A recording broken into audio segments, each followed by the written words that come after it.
Warship captain and naval instructor, pilot, defense and strategic expert.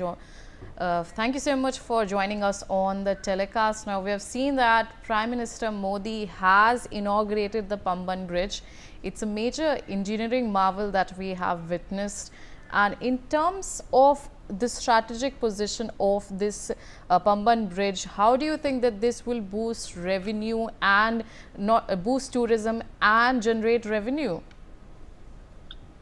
Thank you, Riyadh. First of all, I'm very nostalgic to know that inauguration of the bridge today. I have been in this area for very long as a naval officer, starting from 1984-85, before the Sri Lankan crisis of LTTE and Operation Pavan.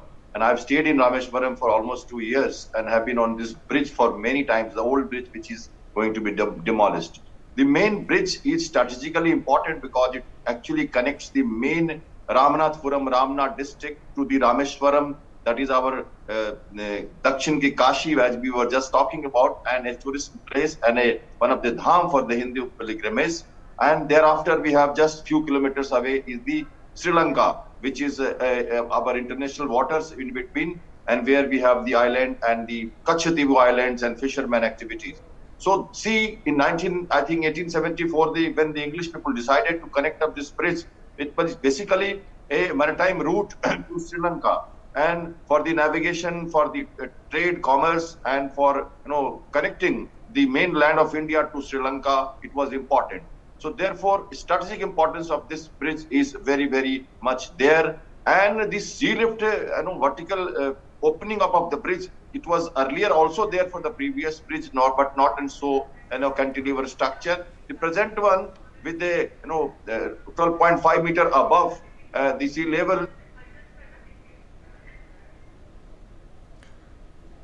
I think he's facing some connection issues. We'll get that sorted. But viewers, when we are talking about the Pamban Bridge, it's a major feat indeed to showcase the engineering prowess that our engineers have, and also a visionary infrastructure development that we can see. It's a major infrastructure addition and a feat for India. Prime Minister Modi inaugurated the Pamban Bridge today. We are seeing those visuals on your screens. He inaugurated this key bridge, the Pamban Bridge, which is connecting the Rameswaram to the mainland India. We're also getting to know at this point of time that Prime Minister Modi is also set to address the Tamil Nadu people after, and he's also set to launch a couple of projects that will be worth rupees 8,600 rupees. So those are the details that are coming in pertaining to his visit after he concluded his very important and strategic visit to Sri Lanka. His 3-day visit ended, and then he arrived in Tamil Nadu to inaugurate the Pamban Bridge. Those visuals that you can see are of the inauguration of the Pamban Bridge, where he flagged off. And it's a lot of features are included in this Pamban Bridge. First of all, it's the fact that it focuses on durability. It is built on the factor that it should have a lifespan of 100 years at least, and the maintenance should be reduced. It should not be a high maintenance bridge. So that's the focus that they have focused on. A lot of material that has been used is used, so there is no corrosive element that could erode the bridge. So those are the details, important factors and advantages of the Pamban Bridge. We have back with us, joining us, Shyam Kumar.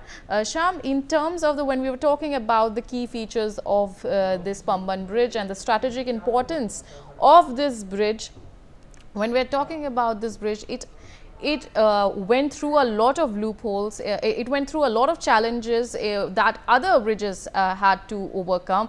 When we're talking about the wind, we're talking about the water and other conditions and challenges that are posed in front when we're constructing a bridge like this. Yes, of course, because constructing a bridge at the ocean, because this is a part of the Arabian Ocean, and the depths are very high, and it's a long, vast,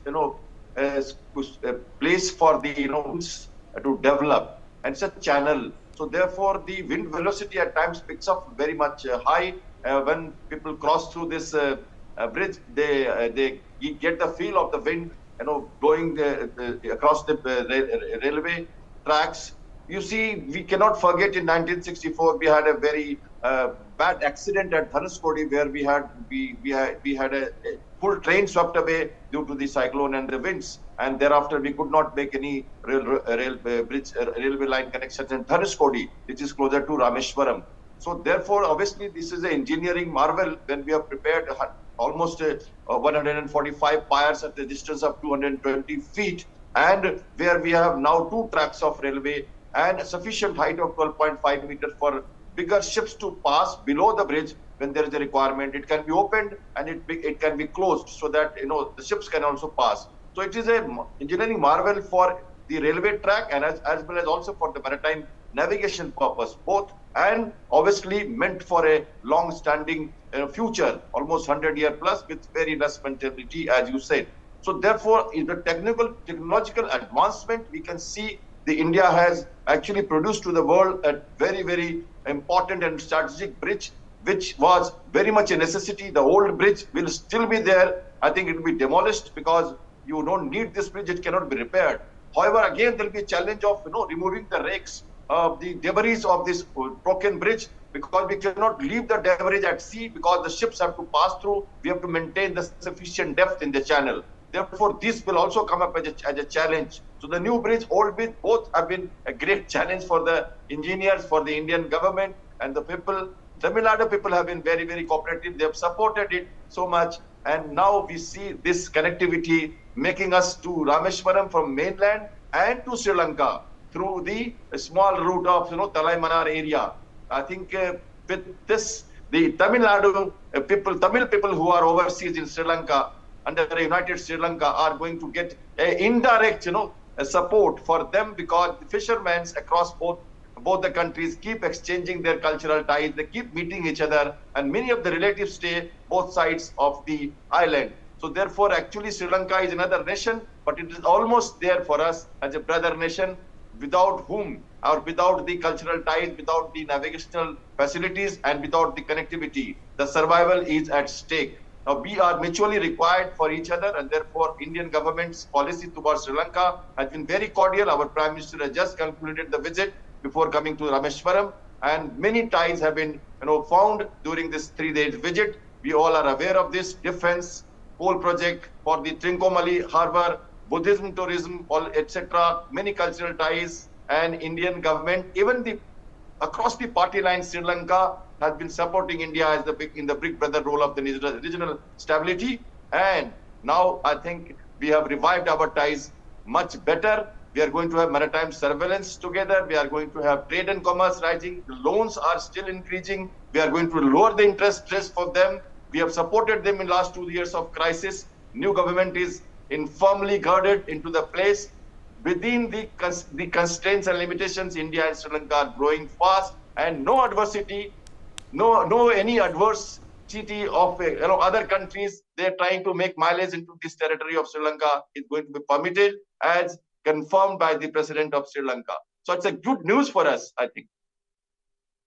And Captain, when we're talking about this, it's such a modern take as well to this engineering marvel, as you've been talking about it. The fact that there's a dual track ready as well, but there's a touch of the fact that there's a nostalgia as well, where they have restored the older Pamban Bridge as well. So it's this bridge not only is the fact that it's a feat in infrastructure, engineering, it's an engineering marvel, but it also has a very emotional and religious connect to the people of Tamil Nadu as well. It's offering an avenue for revenue as well, a major investment boost as well to the people there. So they'll be connected now. Rameswaram would be connected to the mainland India. So what's your take on that?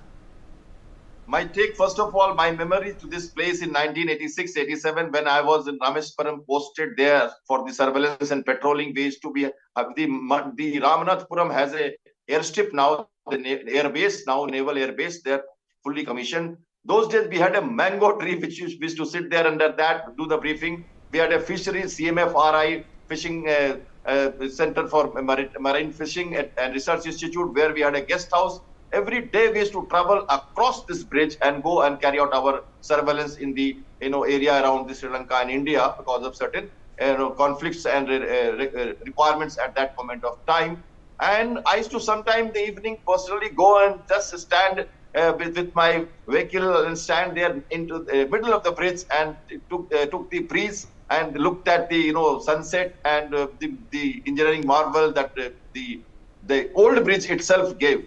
And the people of Tamil Nadu, this was the only way they could connect from, say, mainland to the Rameswaram area. And obviously the Rameswaram area is a small island which is away from the mainland. And from there, the last part of the Rameswaram is Dhanuskodi to Talaimanar, which is Sri Lankan territory, just few kilometers, 20 kilometers, across which call it Adams Bridge, on which I have flown as a helicopter pilot. I have flown n number of sorties in that area. I have landed in Talaimanar in Sri Lanka, and first ship which deported the LTT, the Indian Tamils from Sri Lanka to India. I was party to give the support and under the United Nations flag. It was done.